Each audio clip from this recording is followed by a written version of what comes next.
programa Alegria de Viver e é muito bom nos reunirmos porque estamos falando da vida do Chico, através da obra Lindos Casos de Chico Xavier, esta obra do autor Ramiro Gama. E estamos já mais da metade da obra, fazendo leituras, comentários, lembrando que muitas vezes nós não seguimos a ordem exata. Às vezes pulamos um ou outro capítulo, porque o capítulo é melhor apenas para leitura, ele não se adapta muito bem ao audiovisual. Então esses capítulos que nós não comentamos aqui com vocês, vocês poderão ler em casa. Hoje nós daremos continuidade ao capítulo, nós estaremos iniciando o capítulo 51. No programa anterior nós falamos a respeito deixa eu pegar o título aqui, mas foi a respeito dos caminhos que nós podemos seguir, não é? As escolhas que fazemos. O título do capítulo é Sonhando com um Lar, ou seja, muitas vezes aquela programação que nós fazemos ou deixamos de fazer, ter um lar, não ter um lar, nos associarmos a alguma outra pessoa, vivermos sozinhos, seguindo uma outra trajetória, todos esses são caminhos. E no programa anterior nós abordamos essa questão. Hoje, então, falaremos sobre o capítulo 51, cujo título é Indispensável. O que será que é indispensável? Vamos parar para pensar. O que é indispensável nas nossas vidas? É algo para a gente refletir. E daqui a pouquinho nós vamos discorrer sobre esse assunto. Aproveite, compartilhe o nosso link, se inscreva no canal, seja da TV Alvorada, da TV Mundo Maior também.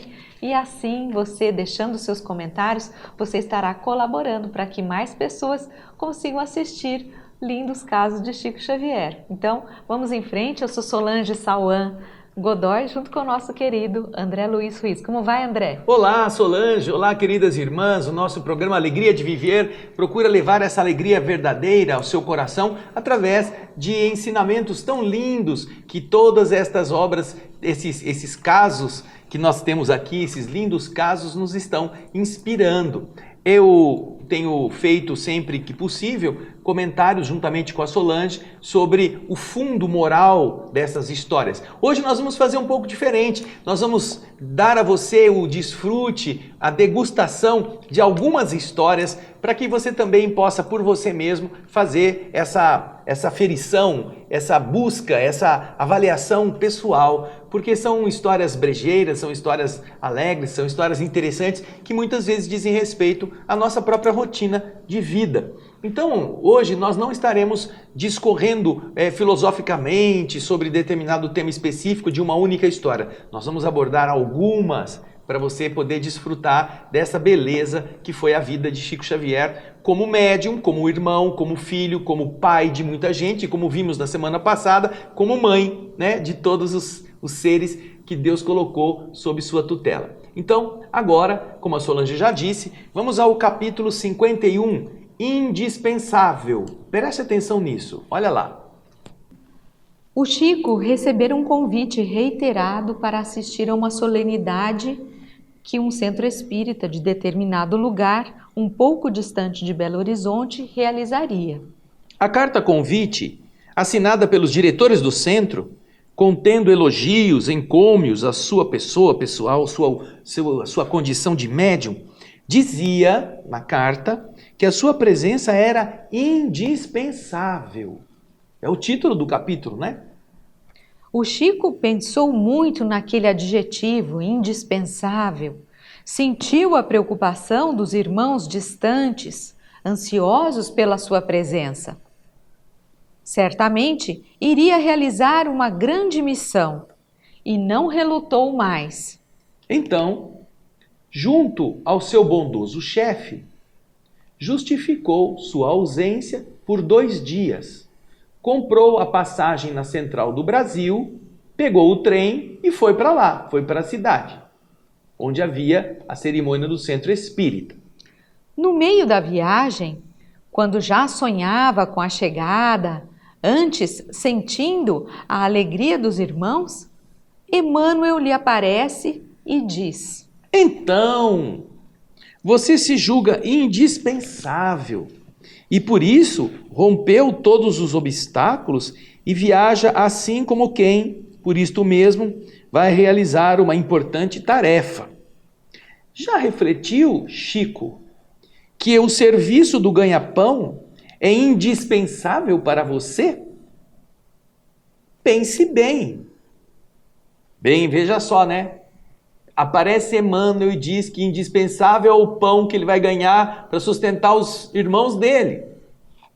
Você está feliz porque disseram que você é indispensável, você largou tudo para ir lá. Mas você já notou que o seu trabalho é que é indispensável para você? Pense bem, disse Emmanuel. Imagina, hein? Que significa isso, né? Emmanuel aparece para ele e fala isso. Pense bem. E aí, hein Solange? O que será que acontece, hein? Vamos ver. O Chico pensou e, na próxima estação, Chico desceu do trem e tomou o outro trem de volta. A lição foi compreendida.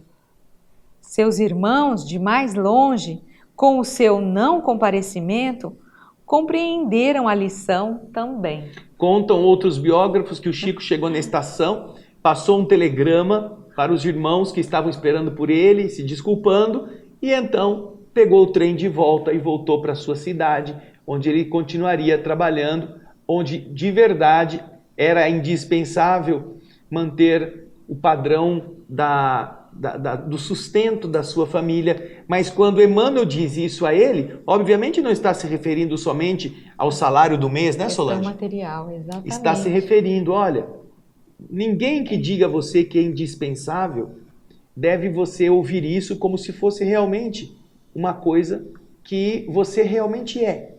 Nós todos somos dispensáveis.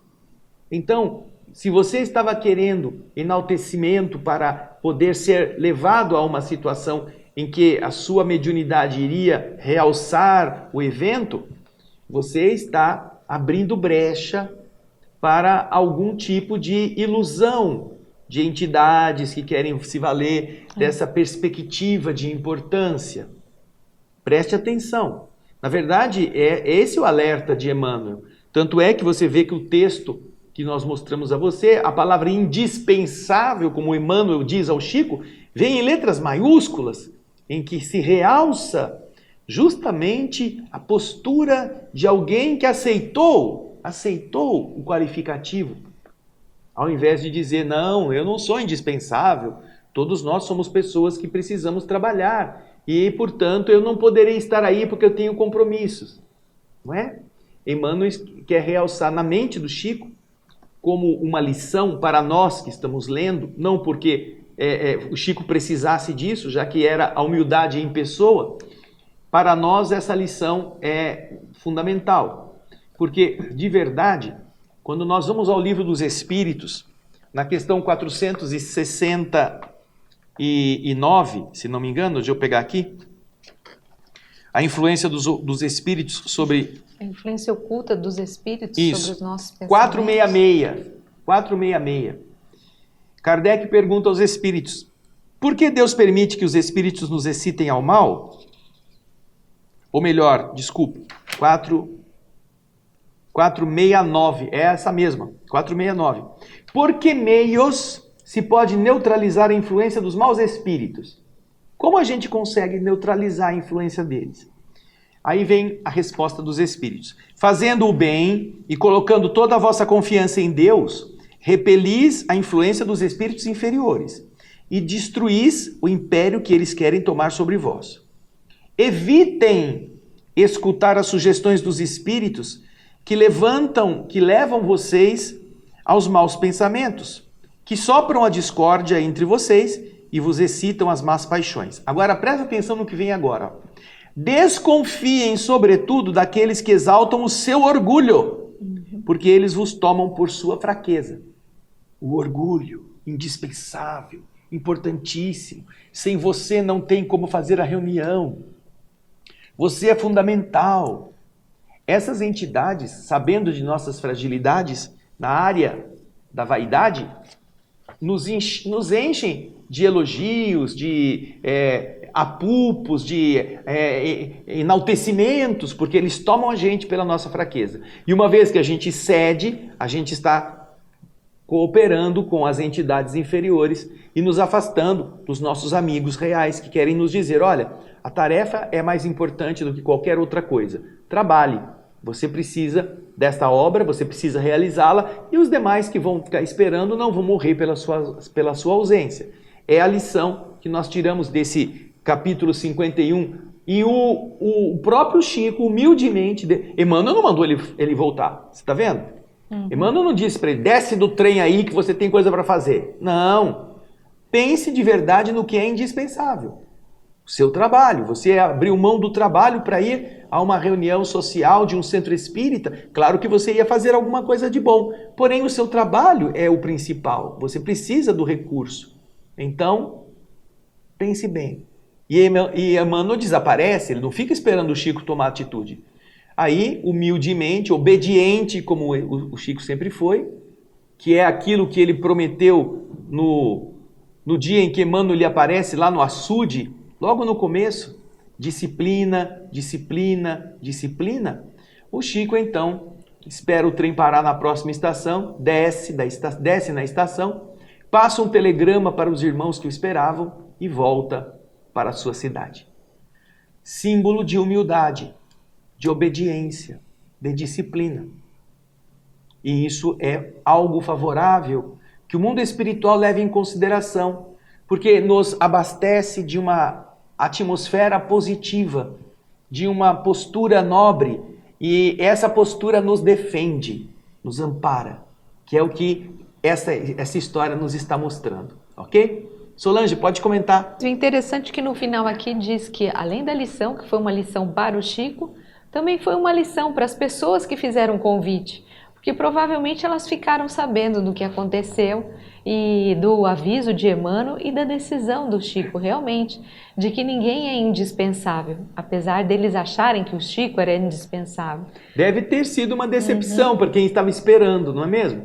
Vender a reunião com a presença de um médium como o Chico é uma coisa, e todo mundo comparece e não aparece ninguém, né? Nem o artista principal não vai, é uma situação em que as pessoas vão ter que, olha, o Chico teve um problema, não veio, nós vamos aqui fazer a nossa cerimônia comemorativa, etc, etc, sem a presença dele. É interessante essa menção também a que a Solange se refere, ok? E vamos lá, temos mais? Vamos lá, vamos agora. Agora veja só, bem curtinha dentro desse critério que aqui o Chico estava indo atender a uma solicitação, veja só o que vem agora no nosso capítulo 52, que é bem curtinho. O título é Não Desejo Dar Coices.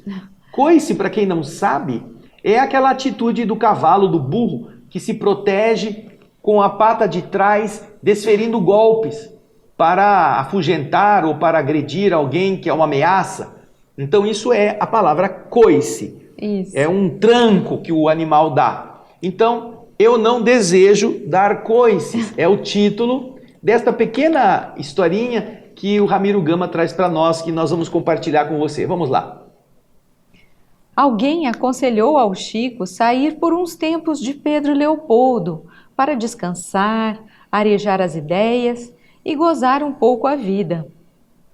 Esta foi a sua resposta, que vale também por uma lição. Não posso sair daqui.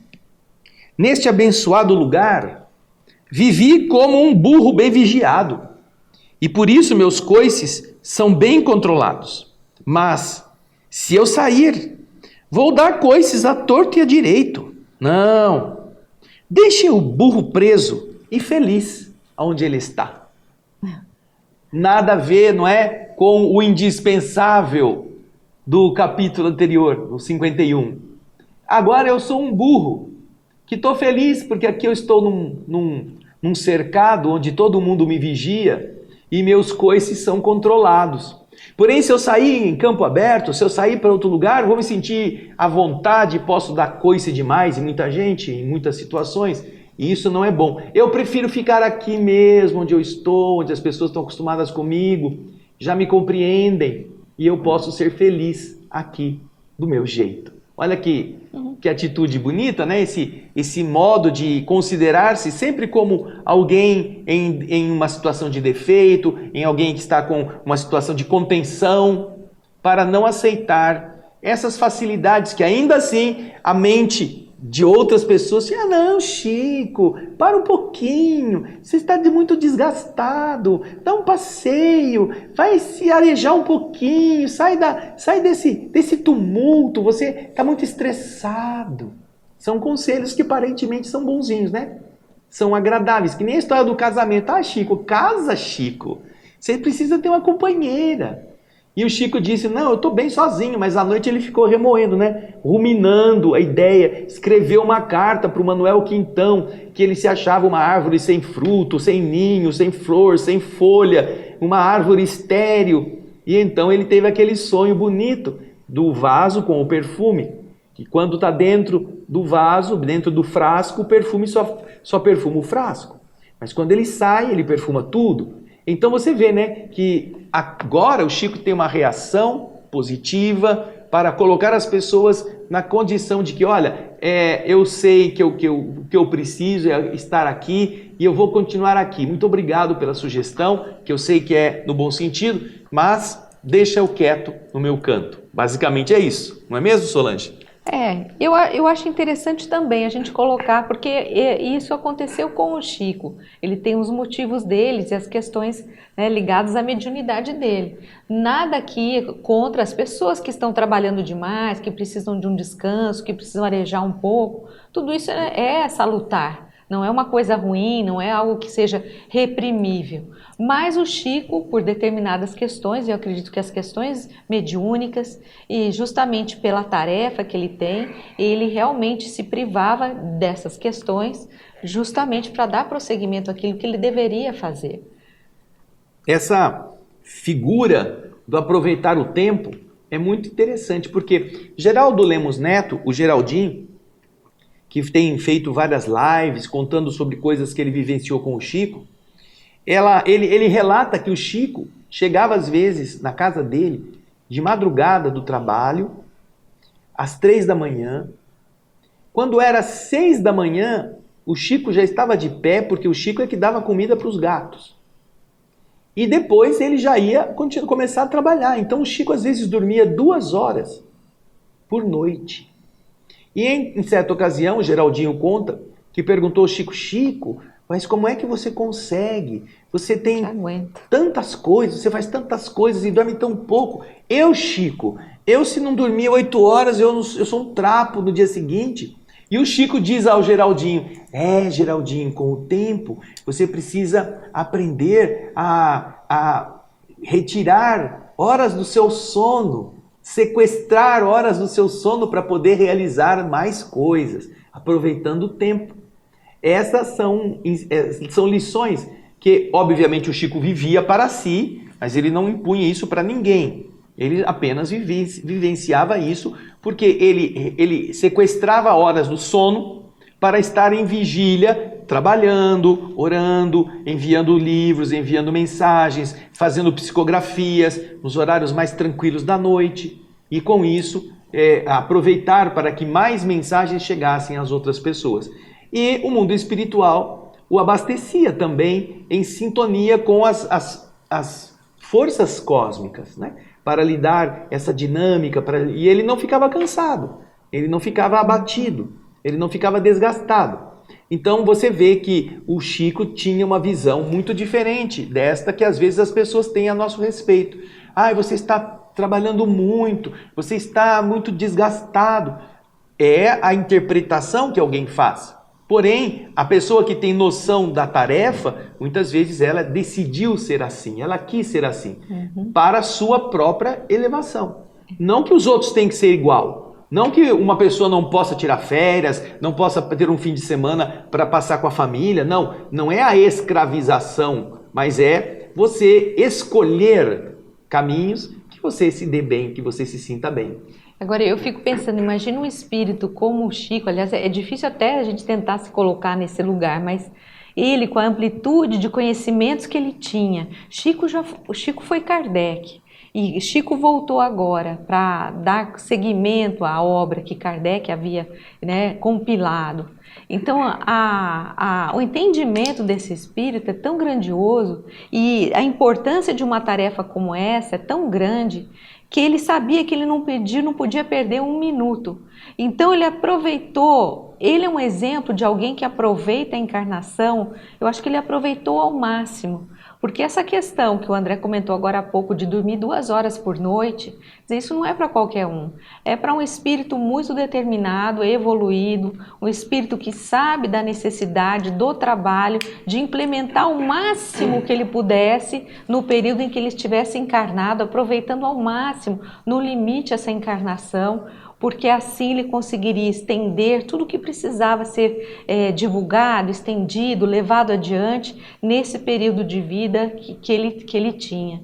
Então é um exemplo para a gente dessa determinação e dessa capacidade, né, gigantesca de um ser como esse. Aproveitar o tempo. E é no aproveitar o tempo que a gente vai para a terceira história de hoje. Olha que interessante. E qual é o conceito que os espíritos nos dão a respeito disso aqui? Que está vinculado ao Livro dos Espíritos também, tá bom? Isso, capítulo 53, Conversa ou Trabalho? Numa singela sala residencial em Pedro Leopoldo, a conversação ia animada. Muitos assuntos, muitas referências. A palestra começara às 5 da tarde e o relógio anunciava 11 da noite. Chico ia começar uma variação do tema. 11 horas da noite, quando viu Emmanuel, que o chamava para o interior doméstico. O médium, então, pediu licença àqueles que estavam na sala e foi atender. Emmanuel, então, lhe disse: Você sabe, Chico, que hoje temos a tarefa do livro em recepção e já estamos atrasados, disse Emmanuel a Chico. E Chico, então, responde: é verdade, sem dúvida. Entretanto, eu tenho visitas. Estamos conversando. E o guia lhe responde: sem dúvida, compreendemos a oportunidade de 1 a 2 horas de entendimento fraterno para atender aos irmãos sem objetivo, porque às vezes, através da banalidade, podemos algo fazer na sementeira de luz. Mas não entendo 6 horas a fio de conversação sem proveito. O médium, então, ficou mudo, indeciso. Ele havia deixado correr os minutos, quando Emmanuel então lhe disse: Bem, eu não disponho de mais tempo. Você decide. Converse ou trabalhe. Chico então não vacilou mais. Deixou a palestração que prosseguia, cada vez mais acesa na sala, e foi confiar-se à tarefa que o aguardava com a assistência generosa do benfeitor espiritual. Conversa ou trabalho? Trabalho. E olha que interessante, nós temos na Lei de Trabalho do Livro dos Espíritos, que está lá, iniciando na questão 674, a pergunta que Kardec faz aos espíritos, que é a 675.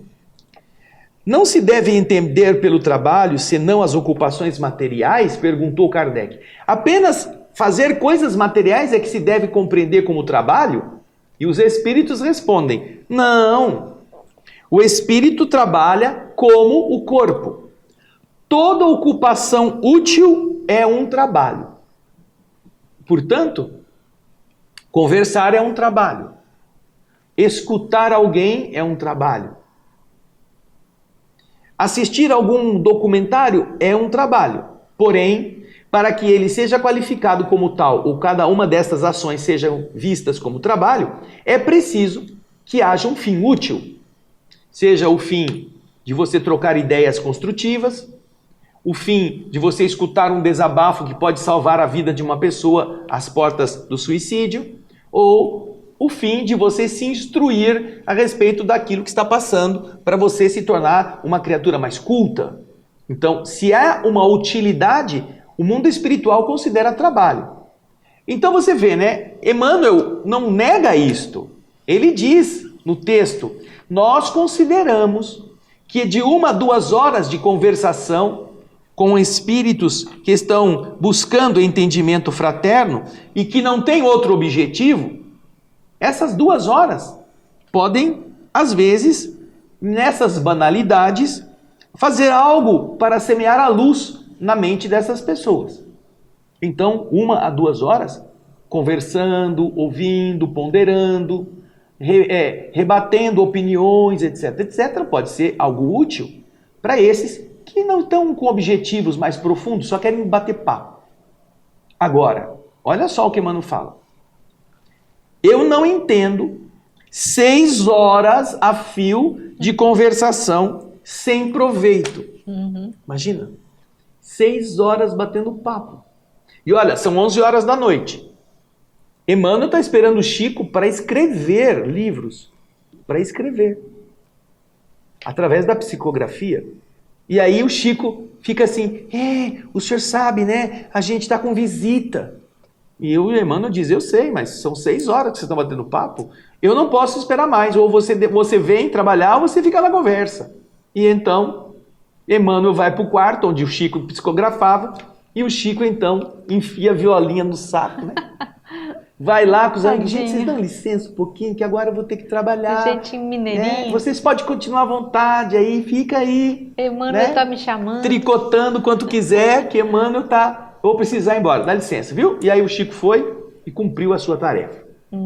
E então você vê como para os espíritos amigos, o tempo utilizado de forma útil, numa conversa, é considerado trabalho. Mas jogado fora em fuxico, em assunto torpe, em tolices, banalidades, isso é perder tempo. É você malversar o tesouro divino, que é você ter tempo para poder aprender, e ao invés de fazer isso, você está jogando a moeda do tempo pela janela, desgastando a sua energia e não construindo nada de útil. É verdade. E quantas vezes nós mesmos não passamos horas com os familiares, às vezes passamos uma tarde inteira, uma noite inteira, e jogando conversa fora. E eu achei interessante aqui que Emmanuel diz que nessas banalidades, ele até entende, né? Que isso aconteça, porque realmente acontece do dia a dia, na nossa semana, quando nós encontramos as pessoas queridas.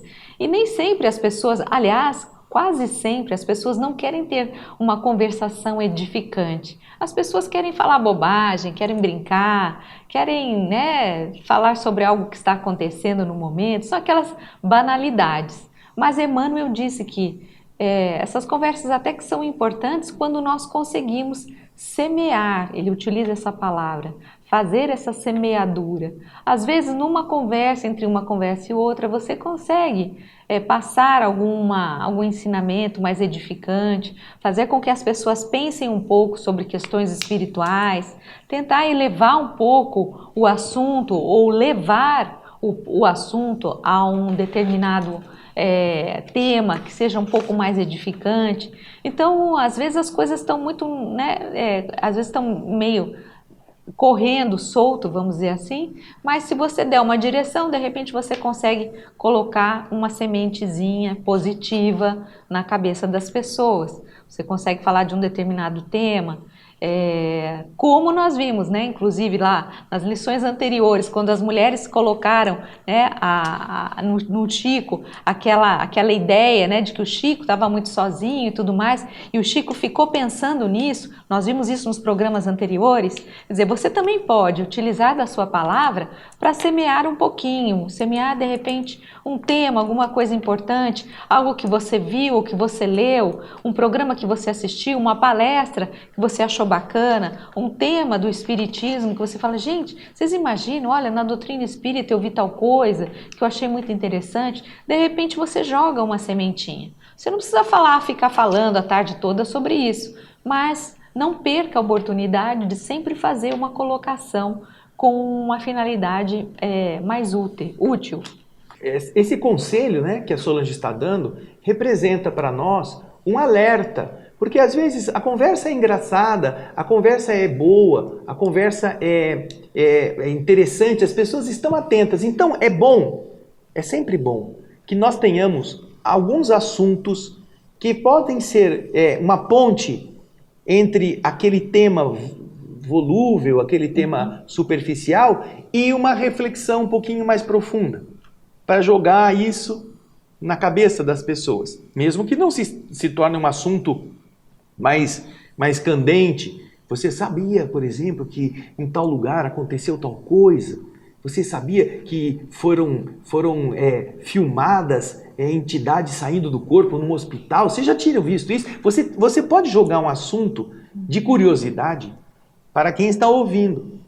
E este assunto vai transformar muitas vezes a criatura. Eu uma vez fui convidado para fazer uma palestra em uma escola católica, porque o professor de religião daquele grupo, acho que um segundo ou terceiro colegial, tinha feito uma semana ou um período de tempo para que os alunos pudessem apresentar aos seus colegas da mesma classe várias visões religiosas, de vários tipos.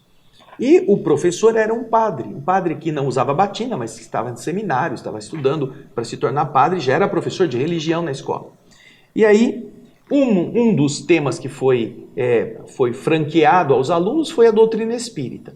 E uma das alunas nos conhecia, nos convidou, e nós então fomos à escola católica para, naquele dia, termos aí 40, 50 minutos para expor a doutrina espírita. Nós então fizemos um resumo fácil para as pessoas entenderem, levamos obras espíritas para dar de presente, obras mais simples, né, para dar de presente para os alunos que quisessem, e fizemos a nossa parte do que foi possível.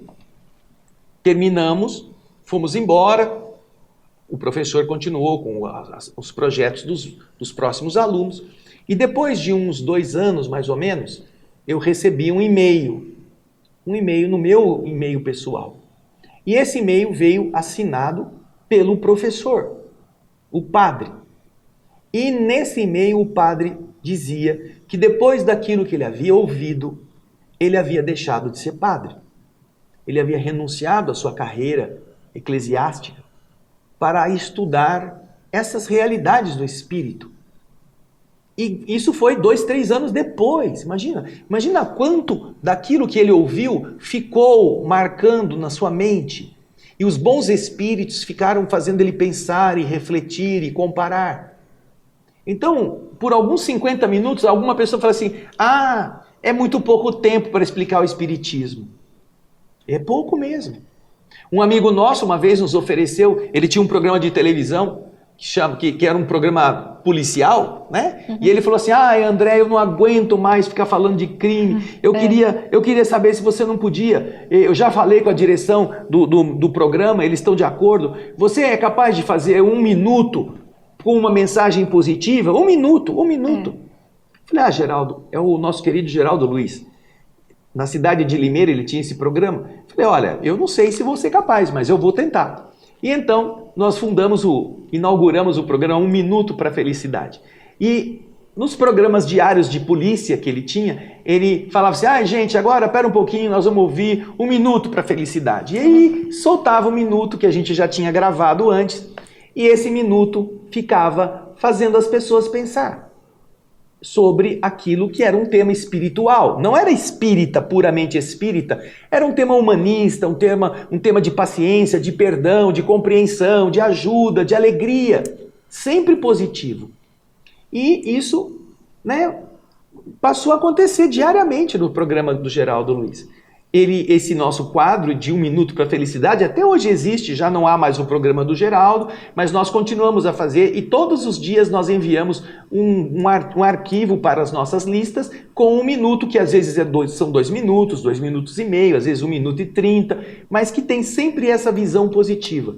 São 30 segundos, 1 minuto. E você acha que isso não faz efeito, né? Você acha que não que as pessoas não absorvem. E então um dia eu voltava de uma visita que eu fui fazer a uma cidade próxima, e quando eu estava na estrada, eu ia colocar meu óculos escuro, porque havia um sol muito intenso, e eu ouvi uma voz assim: não ponha o óculos escuro agora. Eu então deixei o óculos no console do carro, e logo à frente tinha um pedágio.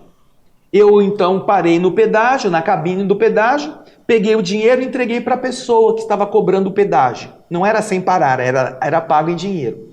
A moça pegou o dinheiro, olhou para mim e falou assim, você não é o André Luiz Ruiz? No pedágio. Eu falei, nossa, tem gente fofoqueira por aqui, hein? Ela falou assim, nossa, eu assisto os minutos do programa do Geraldo, minha família inteira para ir assistir os minutos lá da TV Jornal. Você imagina uma moça que estava trabalhando no pedágio, que obviamente tem tantas outras preocupações, ela se ligou àquele minuto e aquilo que ela via marcava o seu coração e ela dizia, puxa, é tão bom, minha família inteira para ouvir o minuto. E eu fiquei feliz. E é por isso que os espíritos naquela viagem disseram, tira o óculos escuro, porque eles queriam que a moça reconhecesse o meu rosto, porque ela me via nos programas de 1 minuto. Imagina isso. Há uma outra história bacana que chamou o Grito, que nos conta Humberto de Campos, mas que eu vou deixar depois para você mesmo pesquisar. É um rapaz que está trabalhando numa construção de um teatro lá, e o chefe dele, que está agora analisando a acústica, grita, fala para ele, escuta fulano, você que está aí no palco, grita alguma coisa, para a gente ouvir a acústica, como é que está? E o moço que tinha ido no centro espírita um dia antes e tinha ouvido no centro espírita que a gente precisa valorizar tudo que a gente fala como uma coisa boa. Ele podia dar um berro qualquer, mas ele gritou. Ele pensou, vou gritar alguma coisa de bom para todo mundo ouvir. E ele então gritou, confia em Jesus. O povo achou estranho ele gritar isso, né? Aí o gerente lá, o engenheiro falou, vai de novo. E ele repetiu, confia em Jesus. E aí o gerente falou mais alto. E ele pela terceira vez gritou, confia em Jesus. E assim terminou a prova da acústica. Mas não demorou 20 minutos, entra uma pessoa no ambiente do teatro carregando um revólver, todo desgrenhado, todo sujo, um revólver. Quem mandou confiar em Jesus aqui? E foi procurando alguém que tinha gritado aquilo. E todo mundo apontou para o rapaz que estava lá no palco. Foi ele. Ninguém queria ser o responsável, porque o cara estava armado. Aí o rapaz chegou até ele. Foi você que gritou, confia em Jesus. Eu falei, sim, fui eu. Ele falou assim, olha, eu vim entregar para você o revólver. Eu ia me matar. Eu estava aqui do lado, eu estava pensando em me matar, porque eu estou desempregado faz 8 meses, eu tenho um monte de filhos que eu não tenho como dar comida. E então eu fui me matar porque eu arrumei esse revólver. Falei, eu me mato, assim eu não tenho que voltar para casa sem nada. E nisso, todos os trabalhadores foram chegando, porque ficaram com medo que ele desse um tiro no moço. Veio também o gerente, o engenheiro principal, e ele disse, mas eu estava lá antes de eu me matar, eu fiz uma prece, Senhor, eu não quero morrer, eu não quero abandonar meus filhos, me ajuda. E então eu estava lá, pedindo ao Senhor que me ajudasse, e eu ouvi uma voz, confie em Jesus. Eu falei, mas de onde vem isso? Será que é o Senhor que está falando comigo? Será que se for verdade, que eu não devo me matar, eu quero ouvir isso de novo? E eu ouvi de novo, confie em Jesus. Não é possível, eu pensei, eu devo estar alucinado. Se é verdade que eu vou conseguir vencer, eu não preciso me matar, eu quero ouvir isso mais forte. E eu, pela terceira vez, eu ouvi gritado, confia em Jesus. Aí eu notei que essa voz vinha daqui. E eu vim entregar o revólver, porque isso salvou a minha vida. E então, todo mundo emocionado ouvindo esse relato, o engenheiro disse para o moço, sabe, meu filho, você não precisa se matar, não. Traz a sua carteira de trabalho amanhã para você começar a trabalhar aqui, conosco. Confia em Jesus. Uma simples voz, uma simples mensagem que edifica, que alenta, que ampara, pode fazer essa diferença brutal na vida das pessoas. Então, conversar é muito útil, é muito trabalho, se você estiver usando da conversa com um fim útil. Seja 1 minuto, 5 minutos, 15 minutos, 2 horas, não importa. Sempre que você for chamado a falar alguma coisa, fale construindo, fale iluminando, fale dando esperança, para que as pessoas que estão ouvindo, de verdade, meditem sobre aquilo e possam mudar seu caminho. É, Solange? Isso, eu também estava pensando sobre essa questão de a importância de nós falarmos, mas muitas vezes, às vezes a gente não tem as palavras certas, ou a gente não tem o jeito de falar como nós gostaríamos, não nos achamos muito articulados para falar. Mas cada um de nós tem uma forma assim, e você que me ouve também tem essa forma de falar, que é quando você compartilha algo positivo. Todos nós temos as nossas listas, os nossos amigos pessoais, nós temos as pessoas que nós gostamos, e temos no nosso celular mesmo uma lista de amigos. E quando nós fazemos um compartilhamento, que nem se você assistiu um programa que você gostou, se você está gostando desse programa, faça o compartilhamento disso, porque você pode, por si mesmo, não ter essa facilidade de falar, mas você tem a facilidade de fazer compartilhamentos, de fazer com que mensagens positivas cheguem a diversas pessoas. Então, quando nós fazemos isso de uma maneira positiva, porque muitas vezes nós compartilhamos assuntos que às vezes são notícias estrondosas, às vezes são crimes, às vezes são notícias ruins, piadinhas, piadas, mas o que nós estamos compartilhando de coisas positivas que realmente possam fazer com que as pessoas recebam um alento, recebam um alívio? Porque como o André disse, e nessa história tão bonita que foi contada, às vezes nós vemos as pessoas, encontramos com elas ou mandamos mensagens e parece que está tudo bem com essa pessoa, parece que ela está bem, ela responde de uma forma normal. Mas depois você fica sabendo que essa pessoa resolveu tirar a própria vida. E aí você para pensar e fala, mas o que estava acontecendo com o fulano? Eu falei com ele há poucos dias, parecia que estava tudo bem. Então a gente nunca sabe o que está se passando no interior das pessoas. Estamos vivendo um período mais complexo. E por isso mesmo que nós, vocês que nos assistem, todos nós aqui presentes, nós somos esses instrumentos de levarmos coisas positivas, mensagens positivas, porque quando uma pessoa que está mais debilitada, está frágil, está se sentindo deprimida, está em algum tipo de síndrome, recebendo coisas positivas, essa pessoa pode enxergar uma luz, enxergar um caminho, pode modificar a atmosfera dessa pessoa. Então, por isso que a gente sempre comenta a importância de nós fazermos esse papel, levando coisas positivas às pessoas. Porque assim, de repente, nós nunca sabemos aonde as coisas vão chegar.